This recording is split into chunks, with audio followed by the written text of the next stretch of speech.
نحمده ونصلي على رسول الكريم أما بعد فأعوذ بالله من الشيطان الرجيم بسم الله الرحمن الرحيم وتعاونوا على البر والتقوى ولا تعاونوا على الإثم والعدوان واتقوا الله إن الله شديد العقاب صدق الله العظيم۔ سورۃ المائدہ کی دوسری آیت کا آخری حصے کی تلاوت کی گئی ہے اور یہ سورۃ المائدہ کا پہلا رکوع ہے اور لا يحب اللہ الجہر چھٹے پارے کا 5واں رکوع ہے۔ گزشتہ درس میں 3 واقعے بیان کیے گئے تھے جن کا خلاصہ یہ تھا کہ صلح حدیبیہ کے موقع پر ذی قعدہ سن 6 ہجری میں صلح حدیبیہ ہوئی تھی۔ آپ صلی اللہ علیہ وسلم اپنے تقریباً 1400 بعض نے 1500 بھی تعداد لکھی ہے 1400 یا 1500 صحابہ کے ساتھ عمرے کے لیے روانہ ہوئے اور جب حدیبیہ کے مقام پر پہنچے جسے آج کل شمیسی کہا جاتا ہے، وہاں جب پہنچے تو کفار مکہ کو یہ پیغام بھیجا گیا کہ ہم کسی مقابلے کے لیے نہیں آ رہے بلکہ ہمارا مقصد صرف اور صرف عمرہ کرنا ہے۔ مشہور واقعہ ہے جس کی تفصیلات انشاءاللہ 26ویں سپارے میں آئے گی اور سیرت کی کتابوں میں یہ مشہور واقعہ موجود ہے صلح حدیبیہ کے نام سے۔ تو ایک تو کفار مکہ نے عمرے کی اجازت نہیں دی، باوجود یہ کہ آپ صلی اللہ علیہ وسلم اور صحابہ رضوان اللہ علیہم اجمعین کو احرام بندھا ہوا تھا تو عمرے کی اجازت نہیں دی اور کہا کہ اگلے سال آپ عمرہ کریں گے، وہ بھی 3 دن کے لیے آئیں گے اور چلے جائیں گے، واپس تشریف لے جائیں گے، اور اس کے علاوہ اور بھی بہت سی ایسی شرائط رکھی جو بظاہر مسلمانوں کو نقصان دہ نظر آ رہی تھی۔ تو ان شرائط کی وجہ سے اور عمرے سے روکنے کی وجہ سے صحابہ کے دلوں میں ایک غم اور ایک غصہ موجود تھا، لیکن آپ صلی اللہ علیہ وسلم کے حکم کے سامنے لبیک کہا اور احرام کھول دیا اور واپس تشریف لے گئے۔ ایک واقعہ تو یہ بیان ہوا تھا۔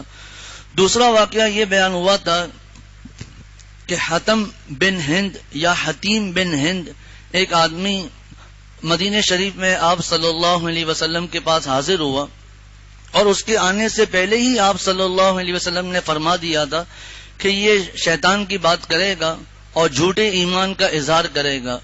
اس نے آ کر آپ صلی اللہ علیہ وسلم کی خدمت میں جب یہ حاضر ہوا، ایمان لایا اور واپس جانے لگا۔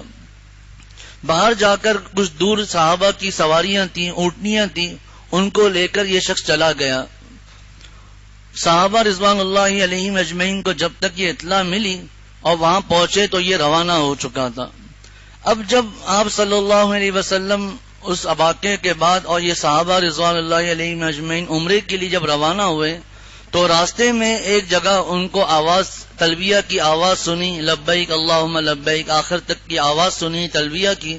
تو جب انہوں نے دیکھا کہ ایک قافلہ عمرے کے لیے جا رہا ہے اور ان کے ساتھ صحابہ حتیم بن ہند یا حتم بن ہند بھی ہے اور صحابہ کے اونٹ بھی ہیں ان کے ساتھ، تو صحابہ نے چاہا کہ اس آدمی کو قتل کر دیں اور اپنے اونٹ حاصل کر لیں۔ آپ صلی اللہ علیہ وسلم نے منع فرما دیا، صحابہ اس سے رک گئے۔ وجہ گزشتہ درس میں گزر چکی کہ چونکہ یہ عمرے کے لیے جا رہا ہے اور اس کے پاس جانور ہے جس کو ہدی کہا جاتا ہے، جیسے قرآن میں یہ لفظ آیا تھا وَلَلْ هَدْيَ، اور یہ وہ شخص تھا وَلَا آمِنَ الْبَيْتَ الْحَرَامَ جو بیت الحرام کا یعنی بیت اللہ کا قصد کر رہا تھا، يَبْتَغُونَ فَضْلًا مِّن رَبِّهِمْ وَرِضْوَانًا، اور اپنے رب کے فضل اور رضامندی کا یہ طالب تھا، تو ایسے آدمی کو مت روکو۔ تیسرا واقعہ یہ بیان ہوا تھا کہ جب فتح مکہ ہو گیا اور آپ صلی اللہ علیہ وسلم وہاں کے حکمران شمار ہونے لگے، بڑے شمار ہونے لگے، ہر چیز آپ صلی اللہ علیہ وسلم کے قبضے میں تھی، تو یہ کفار مکہ طواف کر رہے تھے۔ عرض کر دیا تھا کہ اس وقت تک کفاروں کو طواف کرنے سے اور عمرہ کرنے سے منع نہیں کیا گیا تھا، اس کے بعد میں یہ منع ہوا تھا۔ تو صحابہ نے یہ چاہا کہ ان لوگوں نے ہمیں حق پہ ہوتے ہوئے حق طریقے سے عمرہ کرنے سے منع کیا، تو یہ ہم ان کو ناحق کیوں عمرہ کرنے دیں، ہم کیوں ان کو طواف کرنے دیں؟ تو آپ صلی اللہ علیہ وسلم نے اس سے بھی منع فرما دیا. ان تمام کی آیات کی طرف اشارہ، واقعات کی طرف اشارہ گزشتہ آیات میں تھا کہ لا تحلوا شعائر اللہ، کہ اللہ کی نشانیوں کی بے حرمتی نہ کرو. اسی طرح ولا الشہر الحرام، اشہر حرم کی بھی بے حرمتی نہ کرو. 4 مہینے بتائے تھے جن کو اشہر حرم کہا جاتا ہے، یہ رجب، محرم، ذی قعدہ، ذی الحجہ. اس زمانے میں ان 4 مہینوں میں جہاد کرنا، قتل و قتال کرنا منع تھا. بعد میں یہ جو منع، اس کی اجازت دے دی گئی کہ ہر مہینے میں قتال کیا جا سکتا ہے. تو چونکہ وہ ذی قعدہ کا مہینہ تھا، اس لیے آپ صلی اللہ علیہ وسلم نے منع فرمایا. اسی طرح فرمایا بے حرمتی مت کرو ولا الہدی، حرم میں قربان ہونے والے جانوروں کی، ولا القلائد، اور اس کے بعد ولا آمین البیت الحرام، جو بیت الحرام یعنی بیت اللہ کا جو قصد کرنے والے ہوں، بیت اللہ کے قصد سے جو جا رہے ہوں، ان کی بھی بے حرمتی مت کرو. اور اس کے بعد جو آخری آیت گزشتہ درس میں تھی، اس میں یہی فتح مکہ کے بعد جو صحابہ نے چاہا کہ ان لوگوں کو عمرہ کرنے سے روک دیں، تو اس واقعے کی طرف اشارہ ہے وَلَا يَجْرِمَنَّكُمْ شَنَآنُ قَوْمٍ ان صدوکم عن المسجد الحرام ان تعتدوا، کہ جن لوگوں نے تمہیں روکا ہے مسجد حرام سے، لیکن ان کی دشمنی تمہیں اس بات پر آمادہ نہ کرے کہ تم ان کو مسجد الحرام میں آنے سے روک دو اور ان پر زیادتی کرنے لگو. جیسا کہ میں نے گزشتہ کئی دروس میں یہ عرض کیا ہے کہ اگر ہم قرآن پاک کی ایک آیت کو دیکھیں گے اور دوسری آیت کو نہیں دیکھیں گے تو بڑا مغالطہ ہو سکتا ہے، اور محض اس ایک آیت کو دیکھنے سے قرآن پاک پر بھی اشکال ہو سکتا ہے، صحابہ پر، آپ صلی اللہ علیہ وسلم پر بھی اعتراض ہو سکتا ہے. اب کوئی آدمی اگر صرف اسی ایک آیت کو دیکھے کہ وَلَا يَجْرِمَنَّكُمْ شَنَآنُ قَوْمٍ أَن صَدُّوكُمْ عَنِ الْمَسْجِدِ الْحَرَامِ أَن تَعْتَدُوا، جس آیت سے صاف پتہ چلتا ہے کہ کفاروں کو، ہمارے لیے یہ جائز نہیں ہے کہ ہم کافروں کو بیت اللہ سے روکیں، حالانکہ حدود حرم میں کسی کافر کو جانے کی اجازت نہیں. قرآن پاک کی دوسری آیت انما المشرکون نجس فلا یقربوا المسجد الحرام بعد عامهم هذا، اس آیت میں اللہ تعالیٰ نے صاف منع کر دیا کہ آج کے بعد جو مشرکین ہیں، جو کفار ہیں، ان کو مسجد الحرام میں آنے کی اجازت نہیں ہے. آج جو آیتیں پڑھی ہیں اللہ تعالیٰ ارشاد فرماتے ہیں وَتَعَاوَنُوا عَلَى الْبِرِّ وَالتَّقْوَى، نیکی اور تقوی میں ایک دوسرے کی اعانت کرو، معاون بنو، مدد کرو. وَتَعَاوَنُوا عَلَى الْبِرِّ وَالتَّقْوَى، نیکی اور وَتَعَاوَنُوا عَلَى الْبِرِّ وَالتَّقْوَى، اور نیکی اور تقوی میں ایک دوسرے کی اعانت کرتے رہو. وَلَا تَعَاوَنُوا عَلَى الْإِثْمِ وَالْعُدْوَانِ، اور گناہ اور زیادتی میں ایک دوسرے کی اعانت نہ کرو، مدد نہ کرو، ساتھ نہ دو. وَاتَّقُوا اللَّهَ، اللہ سے ڈرو. ان اللہ شدید العقاب، بلا شبہ اللہ سخت سزا دینے والے ہیں. یہاں پر 3-4 الفاظ آئے ہیں، نمبر 1 بر، نمبر 2 تقوی، نمبر 3 اسم، اور نمبر 4 عدوان. بر تو کہتے ہیں نیک اعمال کو، جتنے بھی نیک اعمال ہیں ان کو بر کہا جاتا ہے. اور تقوی کہتے ہیں گناہوں کو چھوڑنا، اللہ تعالیٰ کو راضی کرنا اور گناہوں سے بچنا. اسم یہ بھی گناہ اور معصیت کے معنی میں ہے، اور عدوان کا مطلب تو ہے حد سے آگے بڑھ جانا، لیکن یہاں مراد ہے ظلم، کہ ظلم میں کسی کا ساتھ نہیں دینا. اب سب سے پہلے تو اس قرآن پاک کی جو آیتیں چل رہی ہیں ان واقعات میں اس آیت سے کیا مراد ہے، ایک یہ بات عرض کرنی ہے. دوسرا، ایک دوسرے کی مدد کرنا نیکی کے معاملے میں اور گناہوں کے معاملے میں ساتھ نہ دینا، یہ اس پر کچھ عرض کرنا ہے انشاءاللہ تعالی. جہاں پر اس آیت کی تفسیر میں تو یہ مضمون ہے کہ قرآن سب عرض کر دیا کہ جو خانہ کا اس زمانے میں جب مشرکین کو طواف کی، حج عمرے کی اجازت تھی، تو اس وقت ان لوگوں کو روکنا نہیں ہے، جو خانہ کعبہ جا رہے ہیں ان کو روکنا نہیں ہے. تو فرمایا کہ اب کیا کرنا ہے، ایک دوسرے کا ساتھ دینا ہے، کہ اگر وہ آ رہے ہیں تو ان کو طواف کرنے دو، ان کو حج کرنے دو، ان کو عمرہ کرنے دو. تو تعاون کرو نیکی پر، یہ کیونکہ ان کے اپنے گمان کے مطابق یہ نیکی کرنے آ رہے ہیں. اگرچہ معرف القرآن میں گزرا ہے، گزشتہ درس میں بھی عرض کیا تھا کہ یہ ان کے گمان کے مطابق نیکی ہے، حالانکہ قرآن پاک میں صاف موجود ہے کہ فلا نقیم لہم یوم القیامت وزنا، ہم ان کافروں کے لیے قیامت کے دن ترازو ہی قائم نہیں کریں گے. یعنی ان کافروں کے لیے کتنے بھی نیک عمل کر لیں، کتنی بھی اچھائیاں کر لیں، ان کے لیے ترازو ہی قائم نہیں ہوگا۔ سورۃ الغاشیہ میں اللہ تعالیٰ ارشاد فرماتے ہیں عاملۃ ناصبہ، عمل کرنے والے تھکے ہوئے۔ حضرت عمر رضی اللہ تعالیٰ عنہ اپنے دور خلافت میں ایک عیسائی راہب، نصرانی راہب سے ان کی ملاقات کروائی گئی، جو اپنے مذہب کے مطابق خوب اس نے مجاہدے کیے ہوئے تھے۔ عیسائی مذہب، بار بار عرض کرتا ہوں نصرانی کہنا چاہیے، لیکن ہر بار کوئی نہ کوئی نئے لوگ ہوتے ہیں، تو نصرانی لوگ اپنی مذہب، راہب جو ان کا ہوتا ہے پادری، خوب عبادت کرتا تھا، خوب مجاہدے، اتنے مجاہدے، اتنی عبادات کہ اس کا چہرے سے نظر آ رہا تھا کہ یہ عبادت میں بہت تھک چکا ہے۔ حضرت عمر رضی اللہ تعالی عنہ جب حضرت عمر رضی اللہ تعالی عنہ نے اس راہب کو جب دیکھا تو دیکھ کر رونے لگے، فرمایا یہ وہ لوگ ہیں جن کے بارے میں اللہ تعالیٰ ارشاد فرماتے ہیں عاملۃ ناصبہ، عمل تو خوب کیا ہے لیکن تھکے ہوئے ہیں، اس عمل کا ان کو کوئی فائدہ نہیں ملے گا۔ تو اپنے گمان کے مطابق چونکہ وہ نیکی کے لیے آ رہے ہیں اور عمرہ کرنے آ رہے ہیں تو ان کو روکو مت اور ان کا تعاون کرو۔ وَلَا تَعَاوَنُوا عَلَى الْإِثْمِ وَالْعُدْوَانِ، اور اگر کوئی ان کو روکنا چاہے تو اس کا ساتھ مت دو، کیونکہ ان کو روکنا گناہ ہے اور گناہ پر تعاون کرنا جائز نہیں ہے۔ وَلَا تَعَاوَنُوا عَلَى الْإِثْمِ وَالْعُدْوَانِ، کئی مرتبہ عرض کیا ہے کہ قرآن پاک کے احکامات اس طرح نہیں ہیں جس طرح حکومتوں کے احکام ہوتے ہیں کہ ایک قانون بنا دیا بس اس پر عمل کرنا ہے، بلکہ قرآن پاک جب کوئی قانون بیان کرتا ہے تو اس کے ساتھ ساتھ ایسی چیزیں بیان کرتا ہے، ایسے مراقبے بیان کرتا ہے کہ اگر انسان ان چیزوں کو اپنا لے تو ان آیتوں پر عمل کرنا آسان ہو جائے گا۔ یہاں دو حکم دیے گئے، نمبر 1 نیکی میں تعاون کرنا ہے، نمبر 2 گناہوں میں تعاون نہیں کرنا۔ اب اس عمل ہوگا کس طرح؟ واتقوا اللہ، اللہ سے ڈرو۔ اللہ تعالیٰ سے ڈرایا گیا اور آگے اور مزید ڈرایا گیا کہ ان اللہ شدید العقاب، بلا شبہ اللہ سخت سزا دینے والے ہیں۔ دوسری جگہ قرآن پاک میں آتا ہے ان بطش ربک لشدید، تیرے رب کی پکڑ بڑی سخت ہے۔ اب یہ حضرت مفتی شفیع صاحب رحمۃ اللہ علیہ نے اس آیت میں فرمایا کہ قرآن پاک کی یہ آیت ایسی ہے کہ جس میں اس بات کو سکھایا گیا ہے کہ ایک دوسرے کی مدد کیا کرو۔ اب حضرت نے یہاں پر 3-4 صفحات اس پر بیان کیے ہیں کہ ایک دوسرے کی مدد کا معاملہ کیا ہے۔ کئی حضرت نے مثالیں پیش کی ہیں، میں یہاں پر 2-3 مثالیں ہی عرض کروں گا۔ فرمایا کہ ایک آدمی کو کھانا کھانا ہے، ہر آدمی ایک دوسرے کا محتاج ہے، دنیا کے معاملات میں ہر آدمی ایک دوسرے کا محتاج ہے۔ فرمایا ایک آدمی کو کھانا کھانا ہے، اب وہ آدمی ایسا ممکن ہی نہیں ہے کہ وہ گندم سے لے کر روٹی تک کے تمام معاملات خود حل کرے، کھیتی باڑی بھی خود کرے، سب کچھ خود کرے، ایسا ممکن ہی نہیں ہے۔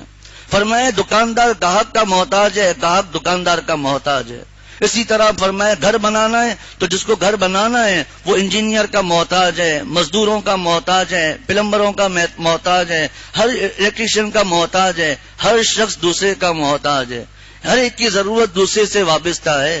حتیٰ کہ فرمایا کہ حضرت مفتی شفیع صاحب رحمۃ اللہ علیہ کو انتقال کو 50 برس تقریباً گزر گئے، اپنے دور میں فرما رہے ہیں کہ اگر ایک کروڑ پتی آدمی بھی ہو لیکن اگر وہ خود روٹی حاصل کرنا چاہے تو اس پر قادر نہیں ہے۔ پھر عجیب و غریب حضرت نے ایک مثال بیان فرمائی، فرمایا ایک آدمی ہے، وہ ایک ہوٹل میں جاتا ہے، وہاں پر وہ پیسہ خرچ کرتا ہے تو اس کی خدمت میں وہاں کھانا بھی آ رہا ہے، چاول بھی آ رہے ہیں، چائے بھی آ رہی ہے، روٹی بھی آ رہی ہے، سب چیزیں اس کے کام میں لگی ہوئی ہیں۔ پھر جو وہاں کے ویٹر ہے، کہاں کا ویٹر ہے، دوسرا عملہ کہاں کا ہے، کہاں، تو ایک آدمی ایک جگہ پر ہے لیکن پورے ملک کے مختلف جگہوں کے لوگ اس کی طرف متوجہ ہو چکے ہیں۔ پھر گاڑی کی حضرت نے مثال دی، ایک آدمی کہیں پر گیا ہے، اس کو ٹیکسی میں بیٹھ کر 4-5 میل کی جگہ پر جانا ہے تو اس جگہ پر جانے کے لیے بھی وہ دوسروں کا محتاج ہے، اور پھر جب وہ ٹیکسی میں بیٹھتا ہے تو اب دیکھیں کتنی چیزیں اس کی مدد کر رہی ہیں۔ ڈرائیور کہاں کا ہے، بس ہے تو کنڈکٹر کہاں کا ہے، دوسرا عملہ کہاں کا ہے۔ جہاز کی مثال حضرت نے نہیں دی، ٹرین کی مثال حضرت نے نہیں لکھی، لیکن ہم جہاز میں دیکھیں کہ آدمی خرچہ کر کے جہاز میں بیٹھتا ہے تو کہاں کہاں کے لوگ، پورا عملہ وغیرہ کہاں کہاں کے لوگ اس کے لیے اس کی طرف متوجہ ہیں۔ تو فرمائے خلاصہ یہ ہوا کہ ہر آدمی ایک دوسرے کا محتاج ہے، حتیٰ کہ آدمی کو مرنا ہے تب بھی وہ ایک اعتبار میں کیا ہے، دوسروں کا محتاج ہے، جو اس کو غسل دیں گے، کفن پہنائیں گے، دفن کریں گے۔ فرمایا اس کے بعد بھی وہ دوسروں کا محتاج ہے کہ لوگ میرے لیے ایصال ثواب کریں۔ میرے لیے دعائیں کرتے رہیں. تو ہر ایک دوسرے کا محتاج ہے. مدد تعاون علی البر والتقوی ولا تعاونوا علی الاثم والعدوان. پھر حضرت نے ایک بات لکھی، فرمایا شروع میں یہ نہیں ہوتا تھا کہ یہ فلاں قبیلے کا ہے یا فلاں، وہاں کہا جاتا تھا کہ یہ شمال کا ہے، یہ مشرق کا ہے، یہ مغرب کا ہے، یہ شمال کا ہے، یہ جنوب کا ہے. پھر آہستہ آہستہ عربوں میں بھی قبیلے بنتے چلے گئے، مسلمانوں میں بھی قبیلے بنتے چلے گئے، یہاں تک کہ ہمارے پاکستان میں بھی مختلف جماعتیں ہیں. حالانکہ اللہ تعالیٰ نے جو تقسیم بنائی ہے وہ فرمایا ہے سورۃ التغابن میں، خلقکم فمنکم کافر ومنکم مؤمن. تم میں سے بعض کافر ہیں، بعض مومن ہیں. بس دو جماعتیں، ایک کافر ایک مومن. فرمایا یہی وجہ ہے کہ ابو لہب اور ابو جہل باوجود یہ کہ یہ آپ صلی اللہ علیہ وسلم کے رشتہ دار تھے لیکن یہ غیر شمار ہونے لگے. اور حضرت سلمان فارسی اور حضرت صہیب رومی رحمت اللہ علیہ یہ کون سے قبیلے کے تھے لیکن یہ آپ صلی اللہ علیہ وسلم کے ساتھی شمار ہونے لگے اور وہ خاندان والے ہو کر وہ دور ہو گئے. وجہ کیا ہے کہ اصل دنیا میں دو ہی تقسیم ہے، ایک اسلام کی اور دوسری کفر کی. اس کے علاوہ کوئی تقسیم نہیں ہے، یہی تقسیم ہے. پھر حضرت نے ایک شعر لکھا کہ حضرت سعدی شیرازی رحمۃ اللہ علیہ فرماتے ہیں کہ ہزار خیش کے بیگانہ از خدا باشد، فدائے یکتنے بیگانہ او کاشنا باشد. ہزار خیش کے بیگانہ از خدا باشد، ہزار اپنے ہوں لیکن اللہ سے دور ہوں، وہ اس ایک آدمی پر قربان ہے جو اللہ والا ہو. جس طرح ابو جہل اور ابو لہب باوجود یہ کہ آپ صلی اللہ علیہ وسلم کا ابو لہب چاچا تھا، ابو جہل رشتہ داروں میں شامل ہوتے تھے، قبیلہ ایک تھا لیکن ان کو غیر شمار کر دیا گیا. اور حضرت سلمان فارسی کہاں کے، حضرت صہیب رومی رضی اللہ تعالیٰ عنہ یہ کہاں کے تھے لیکن یہ آپ صلی اللہ علیہ وسلم کے ساتھی شمار ہونے لگے. فرمایا اسلام میں دو ہی تقسیم ہیں. حضرت مفتی شفیع صاحب رحمۃ اللہ علیہ نے ان باتوں کے بعد فرمایا کہ نیکی اور تقوی اس میں تعاون کرنا ہے. اب جو مضمون ہے اس کی تفصیلات تو بہت زیادہ ہیں کہ نیکیوں میں تعاون کرنا ہے اور گناہ میں تعاون نہیں کرنا. اب تھوڑا سا حضرت مفتی شفیع صاحب رحمۃ اللہ علیہ نے یہاں پر جو باتیں بیان فرمائی ہیں اللہ تعالیٰ ہم سب کے دل میں اتار دے کہ نیکیوں میں تعاون کرنا ہے، گناہ میں تعاون نہیں کرنا. فرمایا ایک تو یہ حدیث شریف بیان فرمائی کہ الدال علی الخیر کفاعلہ، کہ جو شخص کسی کو نیکی کا راستہ بتا دے تو اس کا ثواب ایسا ہی ہے جیسے اس نیکی کو اس نے خود کیا ہو. چاہے اس کے عمل میں سستی ہو رہی ہے لیکن اس تعاون علی اطاعت پر، تعاون وہ نیکی پر تعاون علی البر والتقوی کی وجہ سے، نیکی پر تعاون کی وجہ سے اس کو ثواب مل رہا ہے. یہی وجہ ہے کہ آخرت میں آدمی اپنے اعمال میں ایسے ایسے اعمال دیکھے گا اپنے نامہ اعمال میں جو اس نے نہیں کیے ہوں گے. وہ حیران ہو جائے گا کہ یا اللہ یہ میں نے تو اعمال کیے ہی نہیں ہیں. یہ الدال علی الخیر کفاعلی، یہ تم نے دوسرے کو جو نیکی کی ترغیب دی اس نے عمل کیا، یہ تمہارا عمل. اے اللہ اتنے گناہ تو میں نے کیے ہی نہیں ہیں، یہ کہاں سے آ گئے؟ یہ جو تم نے دوسروں کو گناہ کی طرف لگایا تھا، جس کو ہمارے شیخ عارف باللہ حضرت مولانا شاہ حکیم محمد اختر صاحب رحمۃ اللہ علیہ گناہ جاریہ سے تعبیر فرماتے ہیں. اور یہ کوئی حضرت والا رحمۃ اللہ علیہ کی اصطلاح نہیں ہے، یہ سورہ یاسین کے درس میں گزر چکا ہے. انا نحن نحیی الموتى ونکتب ما قدموا وآثارهم. اس کے ذیل میں دیکھ لیں کہ جو تم نے آگے بھیجا، جو تم نے پیچھے چھوڑا. آگے بھیجا صدقہ جاریہ کی صورت میں، گناہ جاریہ کی صورت میں، پیچھے چھوڑا صدقہ جاریہ کی صورت میں، گناہ جاریہ کی صورت میں. کہ ہماری وجہ سے کوئی گناہ میں مبتلا ہو گیا، حضرت فرماتے تھے اگر اللہ تعالیٰ نے ہمیں توبہ کی توفیق دے دی اور کسی کو ہم نے گناہ پر لگایا ہوا ہے تو اللہ تعالیٰ سے دعا کرو کہ اے اللہ جس طرح آپ نے مجھے بچایا، میری وجہ سے جو جو گناہ میں مبتلا ہوا ہے اے اللہ اس کو بھی توبہ کی توفیق عطا فرما دے. اب ایک آدمی ہے جو خود ویڈیو دیکھ رہا ہے، فلم دیکھ رہا ہے، گانا دیکھ رہا ہے، کرکٹ میچ دیکھ رہا ہے، حرام کا مرتکب ہو رہا ہے، لیکن اس نے وہی چیز آگے گروپوں میں سینڈ کر دی، ہزار دو ہزار لوگوں کو انہوں نے آگے ہزاروں کو سینڈ کر دیا. تو یہ ایک گناہ ہزاروں گناہ ہو گئے کہ اس کے پاس تمام لوگوں کا وبال اس کے اوپر پڑے گا. جیسا کہ آگے بخاری شریف کی یہ روایت ہے، رسول اللہ صلی اللہ علیہ وسلم نے فرمایا کہ جو اس حدیث کے بعد میں یہ بات بھی عرض کروں گا کہ جو گناہوں کا ارینجمنٹ کرتے ہیں، گناہوں کا انتظام کرتے ہیں، وہ بھی اس میں کس طرح آئیں گے. اب دیکھیے اللہ تعالیٰ ہم سب کی حفاظت فرمائے. رسول اللہ صلی اللہ علیہ وسلم نے فرمایا جو شخص لوگوں کو ہدایت اور نیکی کی طرف دعوت دے تو جتنے آدمی اس کی دعوت پر نیک عمل کریں گے ان سب کے برابر اس کو بھی ثواب ملے گا اور فرمایا بغیر اس کے کہ ان لوگوں کے ثواب میں سے کچھ کم کیا جائے. کسی طرح کسی کے لیے نیکی کا تعاون کر لیا، کسی طرح اس کے لیے معاون بن گیا، ذرہ بھی تعاون کر لیا، اس کو ثواب ملتا رہے گا. اور جس شخص نے لوگوں کو کسی گمراہی یا گناہ کی طرف بلایا تو جتنے لوگ اس کے بلانے سے گناہ میں مبتلا ہوئے ان سب کے گناہوں کے برابر اس کو گناہ ملے گا، بغیر اس کے کہ ان کے گناہوں میں کچھ کمی کی جائے. باقی یہ بات تو مشہور ہے، الا من تابا، توبہ کر لیا اب سب گناہ معاف ہو جائیں گے. اب ہم دیکھیں جو آدمی اس کو شادیوں میں خصوصاً گناہوں کا انضام کرتے ہیں، اگر حقیقتاً دیکھا جائے تو یہ خسیرت دنیا والآخرہ ہے. خصوصاً گناہوں میں خرچ کرنا خسیرت دنیا والآخرہ ہے کہ دنیا کا بھی خسارہ، آخرت کا بھی خسارہ. دنیا کا خسارہ تو اس معنی میں چند گھنٹوں کے لیے اتنے لاکھوں روپے خرچ کر لیے، دنیا کا خسارہ تو اس معنی میں، اور آخرت کا خسارہ تو بالکل ظاہر ہے کہ ایک آدمی نے ایک دعوت کی، مہندی کی رسم میں چہرہ بندی ہے، اگر ولیمہ ہے تو اس میں مکس گیدرنگ ہے، تصویریں ہیں، گانے چل رہے ہیں، مرد عورت ساتھ ساتھ ہیں. اب یہ ایک گناہ کتنے گناہوں کا مجموعہ ہو گیا. گانے اب سب کا گناہ 200 400 600 جتنے لوگوں کو بلایا ہے ان سب کے ذمے تو اپنا اپنا گناہ آئے گا، لیکن جس نے تعاون کیا، جس نے خرچہ کیا، جس نے ساتھ دیا، سب کے سب گناہ گار ہو جائیں گے. اور اس کی دلیل قرآن پاک کی دوسری آیت بھی ہے. حضرت یوسف علیہ السلام کو جب زلیخا نے گناہ کی دعوت دی تھی تو حضرت یوسف علیہ السلام نے فرمایا رب السجن احب الی مما یدعوننی الی، اے میرے رب قید خانہ مجھے بہت زیادہ محبوب ہے اس چیز سے جس کی طرف یہ عورتیں مجھے دعوت دے رہی ہیں. غالباً حضرت حکیم الامت مجدد الملت مولانا اشرف علی صاحب تھانوی رحمۃ اللہ علیہ نے سوال اٹھایا کہ ہو سکتا ہے کسی کے دل میں یہ سوال آئے کہ گناہ کی دعوت تو زلیخا دے رہی تھی، ان عورتوں نے تو کوئی دعوت نہیں دی تھی، تو اللہ تعالیٰ نے سب کو کیوں شامل کر دیا؟ یدعوننی الی، جو مجھے اپنی طرف بلا رہی ہیں، دعوتیں دے رہی ہیں، حالانکہ وہ تو دعوت نہیں دے رہی تھی. فرمایا کہ وہ حضرت یوسف علیہ السلام سے کہہ رہی تھی کہ تم زلیخا کی بات مان لو. بس اتنے جملے میں یہ شامل تھی. اللہ تعالیٰ نے ان عورتوں کو بھی گناہ گاروں میں شامل کر دیا، جو مجھے گناہ کی دعوت دے رہی ہیں، حالانکہ انہوں نے کوئی گناہ نہیں کیا تھا، باقاعدہ کوئی گناہ میں شامل نہیں تھی. انہوں نے تو صرف زلیخا حضرت یوسف علیہ السلام سے اتنا کہا تھا کہ آپ زلیخا کی بات مان لیں، بس، اور کچھ بھی نہیں تھا. لیکن اللہ تعالیٰ نے ان کو بھی گناہ گاروں میں شامل کیا. تو جو آدمی گناہ کرتا ہے، خود گناہ کرتا ہے، گانا گا رہا ہے، گانے تصویریں بنا رہا ہے، وہ تو ہے ہی، لیکن جو اس میں تعاون کر رہا ہے وہ بھی اس میں شامل ہے. لیکن تعاون کا جو معاون بننا، تعاون کرنا، اس کا مفہوم بہت زیادہ وسیع ہے. مثال کے طور پر ایک آدمی ہے جس کا کاروبار موبائل بیچنے کا ہے.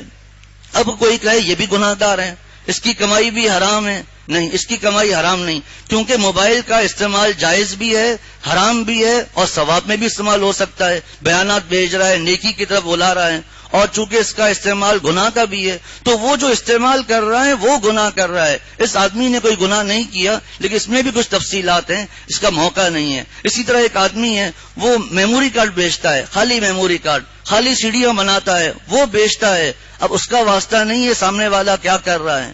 وہ اگر اس میں گناہ میں مبتلا ہو رہا ہے، اس میں فلمیں ڈال رہا ہے، گانے بھر رہا ہے، تو وہ گناہ گار ہے. لیکن جو آدمی خود یہ بھر کے دے رہا ہے فلمیں، گانے وغیرہ، پھر وہ اعانت علی المعصیہ آ جائے گا. اس پر حضرت مفتی اعظم پاکستان حضرت مفتی شفیع صاحب رحمۃ اللہ علیہ کا جواہر الفقہ میں تفصیلی ایک رسالہ ہے کہ یہ اعانت علی المعصیت ہے کیا، گناہ میں تعاون ہے کیا.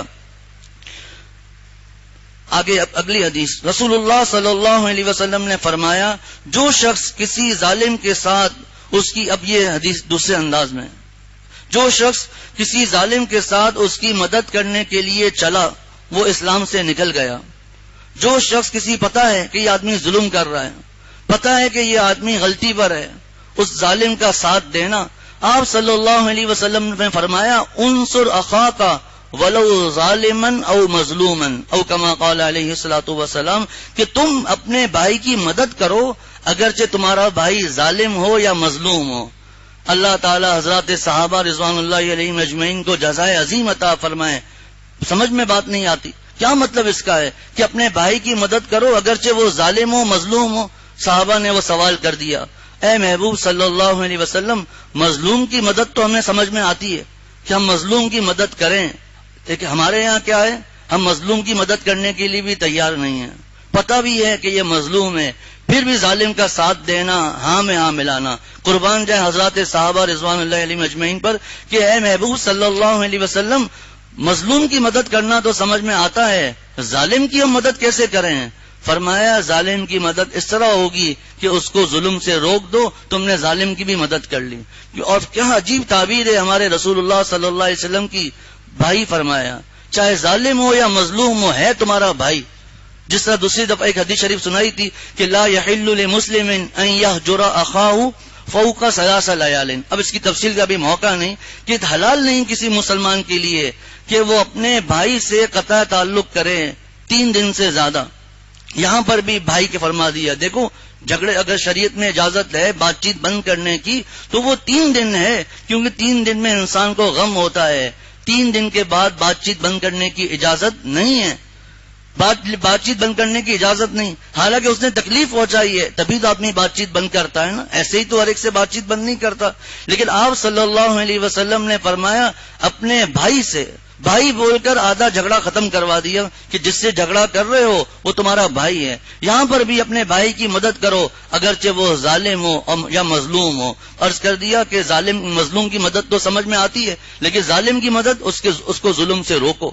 اسی طرح صلہ رحمی پر جو درس قرآن ہوا تھا حضرت والد صاحب کی دامت برکاتہم کی برکت سے ان کی دعاؤں سے چھپ گیا، اس میں بھی وہ حدیثیں لکھی ہوئی ہیں. غیبت ہو رہی ہے، کس طرح اس کو روکنا ہے، طاقت رکھتا ہے پھر بھی نہیں روکتا، کتنا بڑا گناہگار ہے. ظالم کا ساتھ دے رہا ہے، اس کی ہاں میں ہاں ملا رہا ہے، پتہ بھی ہے کہ فلاں آدمی سے ظلم ہو رہا ہے لیکن ظالم کا ساتھ دے رہے ہیں. وجہ کیا ہے کہ میری برادری کا ہے، میرا رشتہ دار ہے، میرا فلاں ہے، میرا فلاں ہے. لیکن ظالم کا ساتھ نہیں دینا، مظلوم کا ساتھ دینا ہے، اور ظالم کو جتنا ہماری طاقت ہے اس کو روکنا ہے. لیکن اب بعض حضرات کہتے ہیں کہ جی عصبیت تو بہت بڑا گناہ ہے. ابھی مفتی عاشق الہی صاحب دامت رحمۃ اللہ علیہ کے حضرت مفتی عاشق الہی صاحب رحمۃ اللہ علیہ کے مضمون میں عرض کروں گا تو فرمایا کہ عصبیت یہ تو ہمارا تو فطری معاملہ ہے کہ بھئی اگر میں پٹھان ہوں تو ظاہر سی بات ہے پٹھان سے محبت زیادہ ہوگی، سندھی ہوں تو سندھی سے محبت زیادہ ہوگی، جو میری برادری کا ہے میرے خاندان کا ہے. اس کا بھی علماء نے حل بتایا، اس کا بھی مطلب بتایا. میں علماء نام اس لیے لے رہا ہوں کہ میرے ذہن میں نہیں کہ یہ بات حدیث میں ہے یا نہیں ہے. فرمایا کہ اپنے برادری والوں سے محبت ہونا یہ تو فطری معاملہ ہے، یہ عصبیت نہیں ہے. عصبیت یہ ہے کہ وہ ناحق حق پر نہ ہو پھر بھی ان کا ساتھ دینا کہ چونکہ میری برادری کا ہے، یہ عصبیت ہے. پہلی حدیث رسول اللہ صلی اللہ علیہ وسلم نے فرمایا جو شخص کسی ظالم کے ساتھ اس کی مدد کرنے کے لیے چلا وہ اسلام سے نکل گیا. اسی پر سلف صالحین نے ظالم بادشاہوں کی ملازمت اور کوئی عہدہ قبول کرنے سے سخت اعتراض کیا ہے. حضرت امام ابو یوسف رحمۃ اللہ علیہ کے بارے میں ہمارے استاد حضرت مفتی محمد نعیم صاحب دامت برکاتہم نے فرمایا کہ وہ 200 رکعت نفل پڑھتے تھے. بعض جگہ 100 رکعت بھی لکھا ہے، استاد جی نے 200 رکعتیں بیان فرمائی. 100 ہوں یا 200 ہوں کتنی بڑی بات ہے. حالانکہ وہ قاضی القضاء تھے.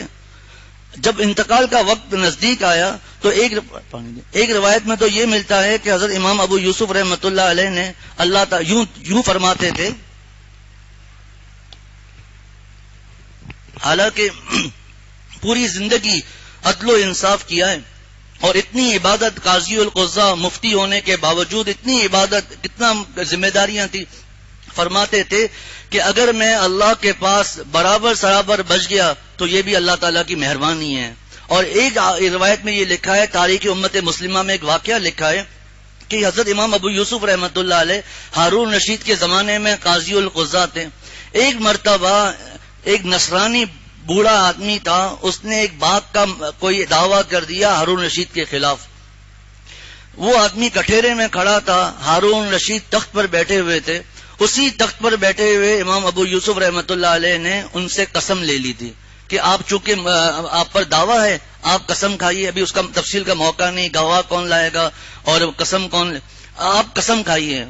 بعد میں ساری زندگی اس بات پر توبہ کرتے تھے کہ میں نے ہارون رشید کو اس کے ساتھ کیوں کھڑا نہیں کیا، اس کو کیوں کٹہرے میں کھڑا نہیں کیا، تخت پر بیٹھے ہوئے اس سے کیوں قسم لی. اے اللہ میری اس لغزش کو معاف فرما دے. ہمیشہ اللہ تعالیٰ سے معافی مانگتے رہتے تھے. ایک اور واقعہ بڑا عجیب و غریب کہ ایک قاضی صاحب تھے، بہت زیادہ انصاف پسند جج سمجھ لیں آپ. بہت زیادہ انصاف پسند تھے، اللہ والے تھے. ان کا انتقال ہو گیا. کسی نے ان کو خواب میں دیکھا کہ ان کا دایاں یا بایاں کان، مجھے بھی یاد نہیں، کٹا ہوا تھا. دایاں یا بایاں کان کٹا ہوا تھا. تو خواب دیکھنے والے نے ان قاضی صاحب سے عرض کیا کہ حضرت آپ تو بہت نیک تھے، ساری زندگی آپ نے انصاف کیا ہے، یہ آپ کے ساتھ معاملہ کیوں ہوا؟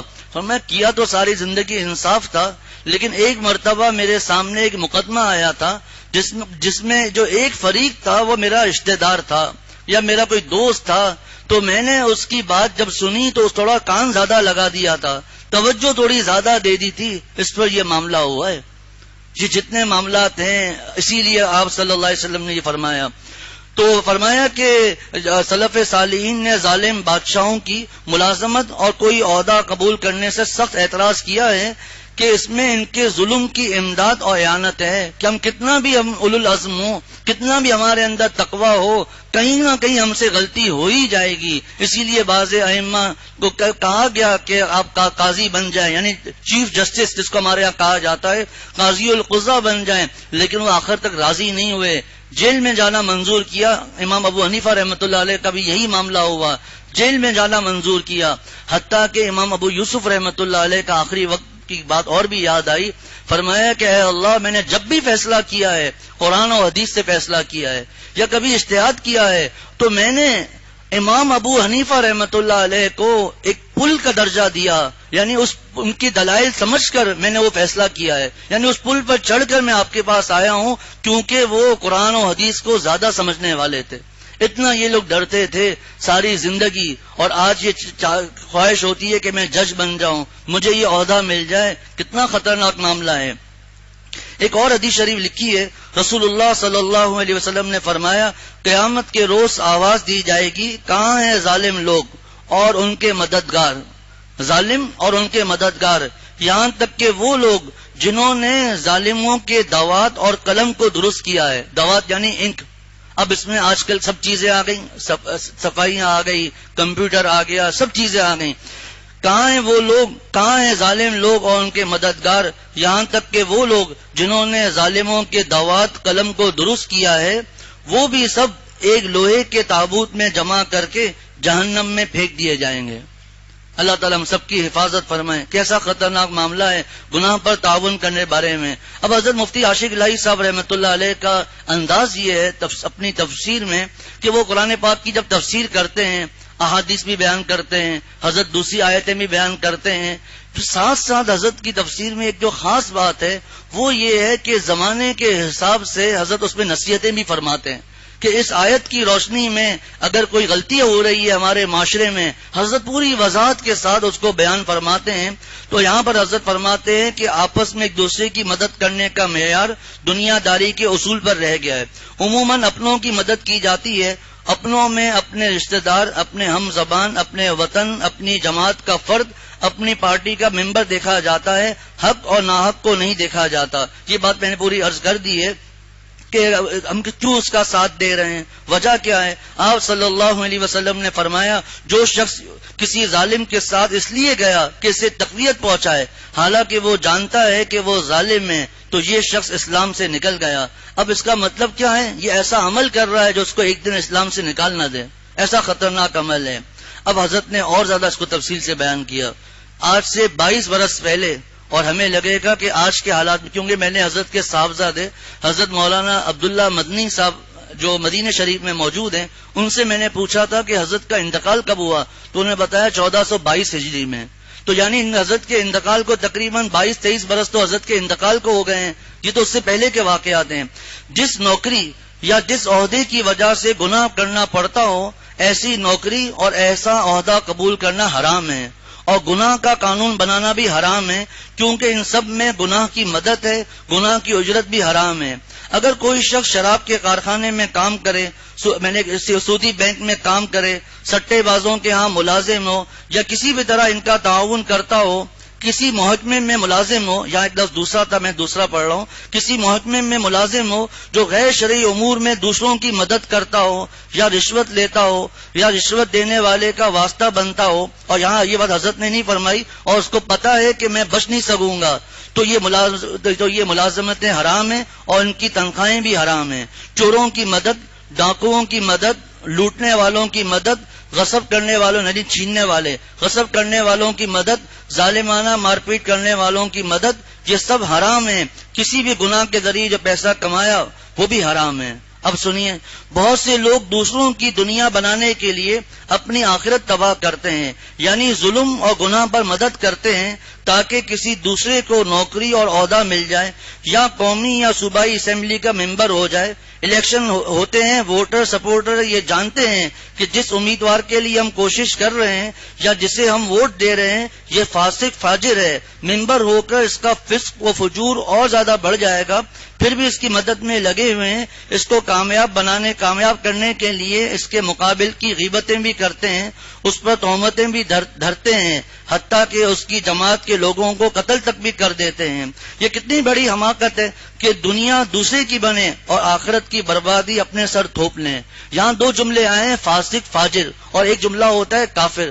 حضرت مفتی شفیع صاحب رحمۃ اللہ علیہ نے تفسیر معرف القرآن جلد نمبر 1 میں ان تینوں میں فرق بیان کیا ہے۔ کافر تو بہت آسان ہے اس کا سمجھنا کہ جو شخص اسلام کے احکام کا انکار کرتا ہے، مذاق اڑاتا ہے، یہ کافر ہے۔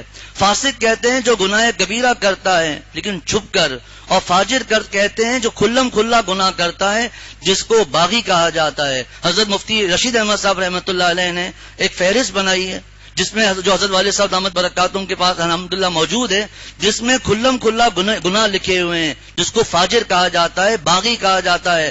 پردہ نہ کرنا، داڑھی منڈانا، سودی بینک میں نوکری کرنا، رشوت، اس طرح کی عورت کا بے پردہ گھومنا، تو یہ اس کی بھی ساتھ دینا۔